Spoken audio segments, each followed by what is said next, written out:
With Vince McMahon facing more allegations, this is Wrestling Rambles. My name is John, and you're watching the Wrestling Report.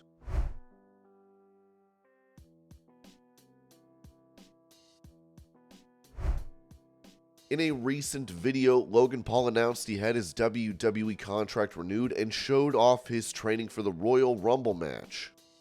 Royal Rumble this Saturday. One thing y'all didn't know, I've been at the PC for a couple months. The WWE renewed my contract. Breaking news. And I figured if this is going to be a full-time job, maybe I stop treating it as a hobby. You want to grab this?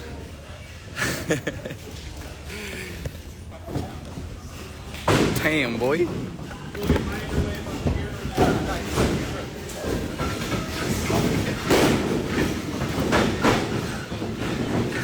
Oh, sorry.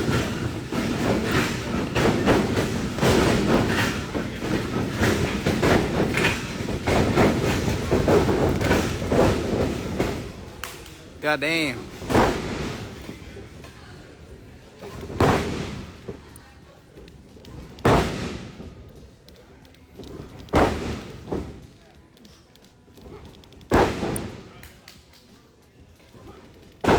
El gallito de dorado. Yeah. Damn, son. This is actually like surprisingly tiring. The one thing I noticed for my U.S. title match, I got winded quick. Tired? A little bit? A little bit, bro. Running ropes is like doing almost like suicide laps. I gotta say another thing. Right now, potentially the best time in history to be a WWE superstar.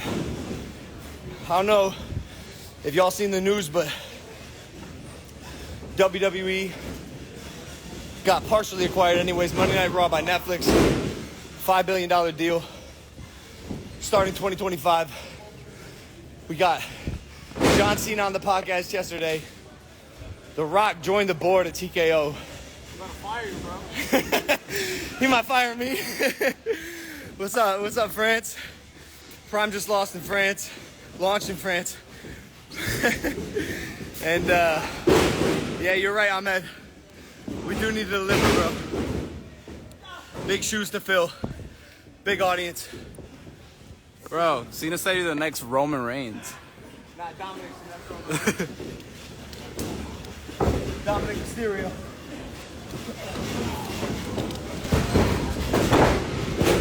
Please. One of my favorite moves. It's called the buckshot. That one's always clean. I love this one. It's hard though. Buckshot? Especially when I start lifting weights, which I have. Just for boxing, you know, you can't have heavy arms, but for wrestling, I don't know if y'all can tell, I got some chest definition.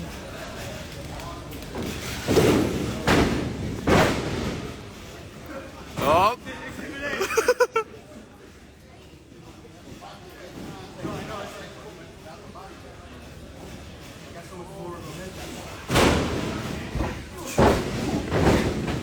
Yep. It's like I rely on someone being there. I got so much weight moving forward.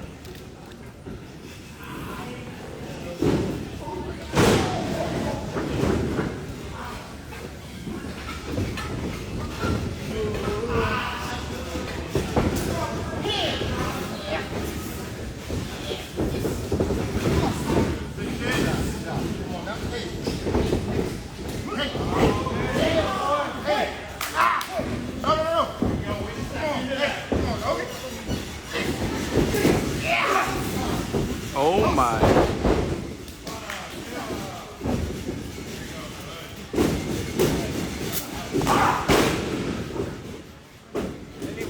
That was clean. I haven't seen you do that.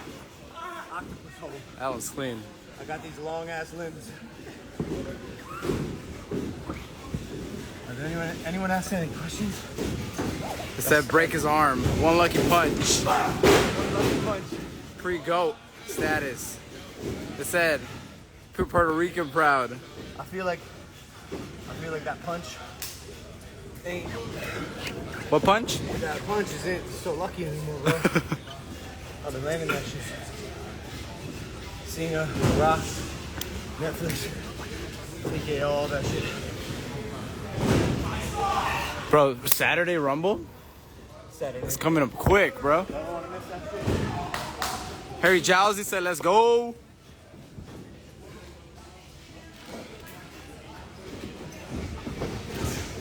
Someone said underrated. GP in the house.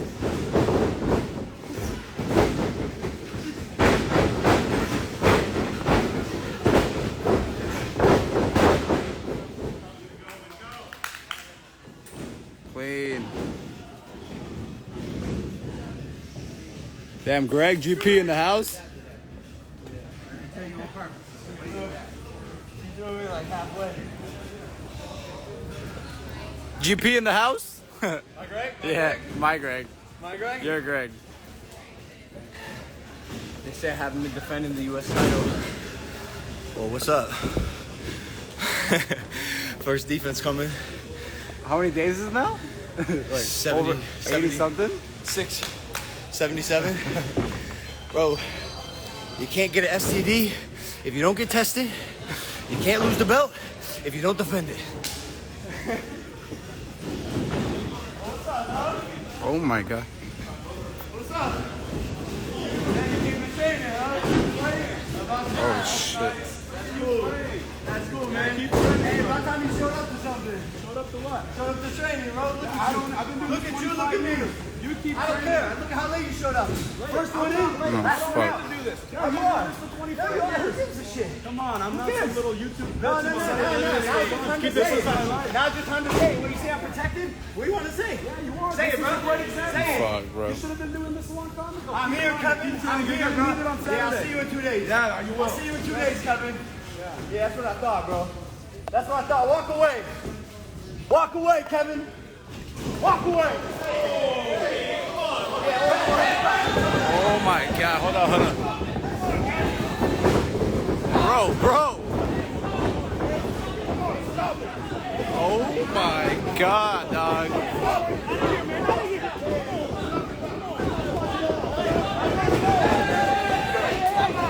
Come on, Kevin. Hey, stop him. Hey, come on. Calm down, dude. Talk right there. Bro, what the fuck is going on?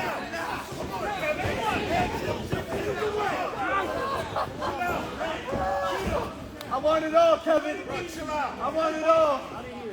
Hey, you're lucky this body's here. Bro.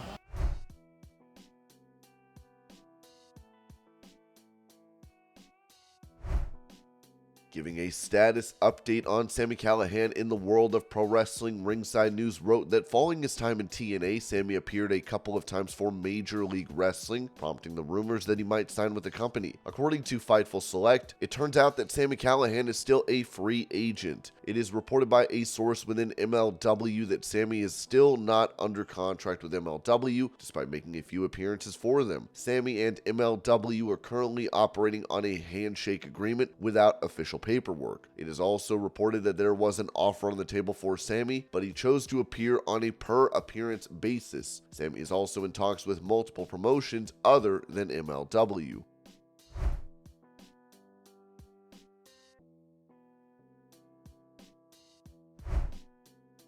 Revealing he signed a new contract with All Elite Wrestling, Anthony Ogogo said on the company's Unrestricted podcast, "There's working there on the independents and there's working AEW. So I'm in a weird situation now where I think there's a lot of potential around me, and Tony Khan has signed me and he's re-signed me. So he obviously sees something in me, and I have this aura which people haven't got because they haven't done what I've done in real life. But it's like, I need to get the experience. It's what you do. Do I put myself out and do every indie? Just go on and get the experience? But then again, working in front of 100 people is very different to working in front of 5,000 against somebody else. Or do I just kind of sit and be patient? But I don't want to be patient. I don't want to be patient anymore. I want to show my worth. I just want to show what I can do. If I didn't think I could deliver, I wouldn't be saying this. But I know what I can do. I know what I have. I just want to contribute."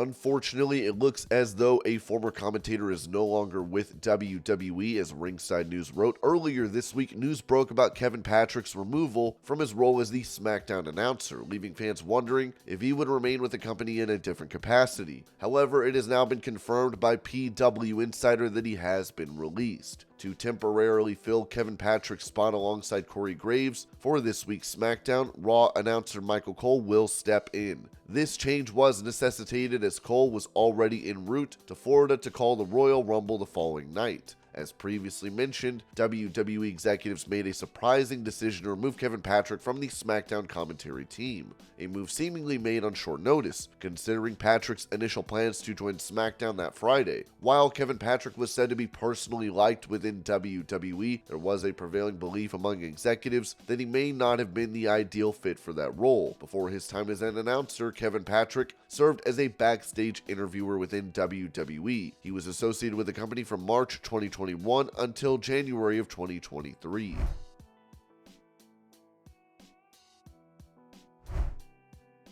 As AEW's live attendance numbers continue to decrease in most cities, this was said regarding a plan for the company to increase these numbers, with Dave Meltzer noting on Wrestling Observer Radio regarding their live events touring strategy. AEW is going to do less shows in Bossier City and Savannah, and more shows in New York and Philadelphia and San Francisco's going forward. They're not planning to run as many small market shows, with Kosha Irby now in charge.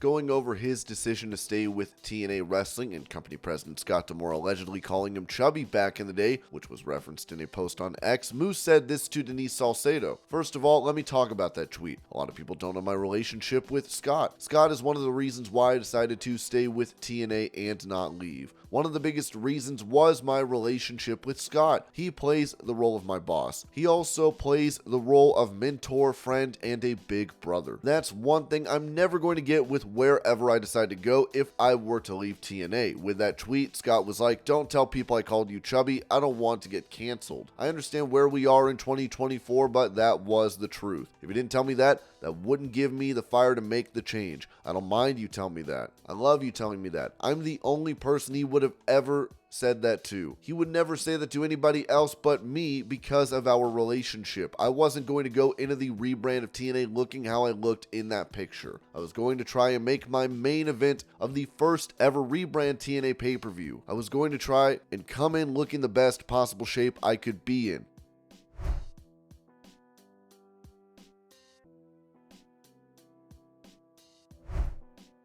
Asked about CM Punk and The Rock possibly appearing at Elimination Chamber, LA Knight said this to the West Sport: "I stay laser focused on my own thing. Maybe that's ignorance, or maybe it's me not caring about anybody else. I have no idea what to expect as far as anybody else coming over there. All I know is that I will be at Elimination Chamber, and it's going to be a big show. At the end of the day, I'm looking at, after Royal Rumble, coming into Elimination Chamber as your WWE champion."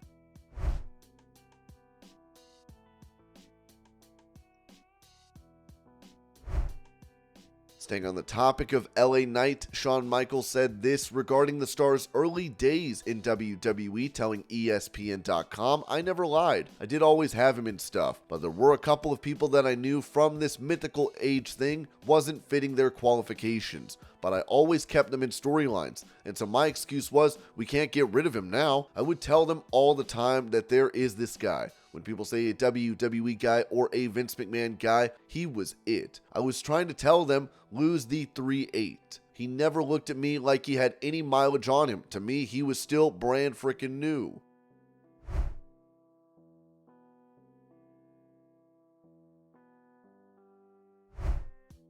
Recalling the reactions to CM Punk's return to WWE at Survivor Series, Jey Uso told TNT Sports, "No, it was a surprise. You could tell all of us as soon as the music hit, we all stopped being in character. We're off standing in the middle of the ring talking like, what's going on here? I think there's a clip of me and Randy Orton in there talking that's on the internet. You see Seth Rollins going half down there. I had no clue, and that's the fun thing about wrestling. You think you know it all sometimes, but man, it's cool to be surprised every now and then because we're getting the same reaction as the fans at the same time."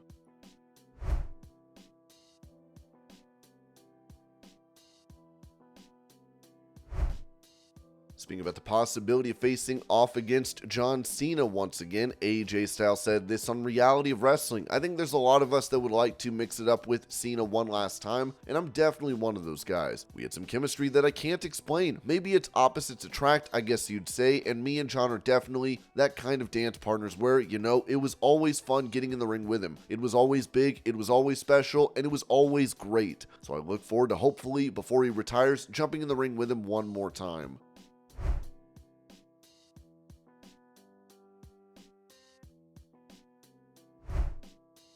Revealing his reaction to advice he received in AEW, Darby Allin told Rock 106.1, Ric Flair a couple weeks ago, he came up to me and is like, Darby, you need to slow down. I'm like, wait, what? You're crazier than McFoley. I'm like, getting advice from Ric Flair? What's funny is people don't know how great I feel physically. I feel amazing. Like, nothing hurts. DDP also, he's like, we have to put you in a lab. They have to test you out and see what's going on because you're not human. I feel amazing. I won't stop doing it. Sorry for anybody trying to give me advice. All the people out there telling me to slow down, I can't and I won't.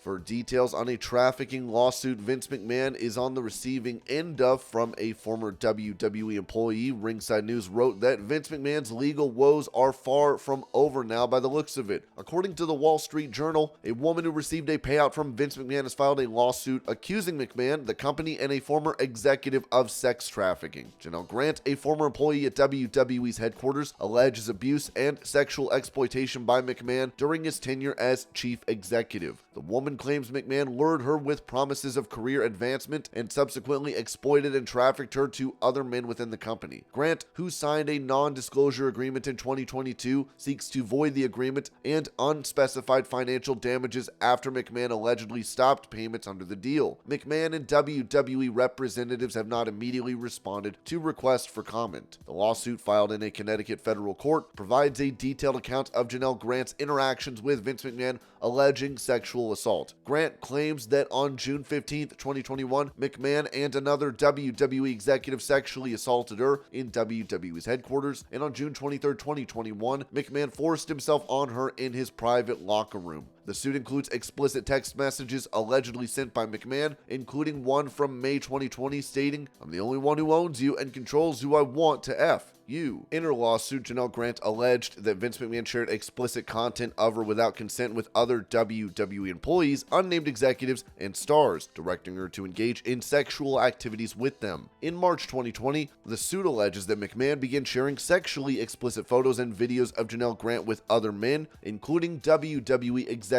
and a former UFC heavyweight champion. In a May 2020 encounter, McMahon is accused of defecating on her head during a threesome. The suit referenced a July 2020 text in which McMahon mentioned that others at WWE wanted to have sex with her after seeing photos on his phone. Grant claimed that the company diverted attention from McMahon's abuse by focusing on the accounting for the payments. Additionally, she asserted that other individuals at WWE were aware of McMahon's conduct but collaborated to conceal it. She may scream and try not to say no, although it would be difficult to say anything with a down her throat. In their encounters, McMahon allegedly promised Janelle Grant a job at WWE, lavishing her with gifts and pressuring her into sexual activities in exchange for employment. Grant, employed as an administrator coordinator in WWE's legal department, expressed concerns about the legitimacy of her position. However, it was reported that McMahon urged her to keep it quiet. McMahon allegedly sent explicit messages, used sex toys forcefully, and shared explicit content of Grant with other men, causing physical harm. Grant's mental and physical health deteriorated, leading McMahon to send her to a celebrity doctor and cover medical expenses. McMahon also recruited others, including John Laurinaitis, to have sexual encounters with Grant. Laurinaitis is named as a defendant in the suit. "I've left that hotel feeling bad about myself every time," Grant told McMahon. In May 2021, McMahon allegedly transferred Janelle Grant to the Talent Relations Department, reporting to John Laurinaitis, claiming her presence in the legal department hindered hiring a new general counsel. McMahon and Laurinaitis promised a future promotion to vice president. The suit alleges McMahon controlled both Grant's professional and personal life, subjecting her to degradation. In a June 2021 encounter at the WWE office, McMahon and Laurinaitis allegedly forced themselves on her, taking turns restraining her while making explicit remarks. No means yes, and take it, bitch.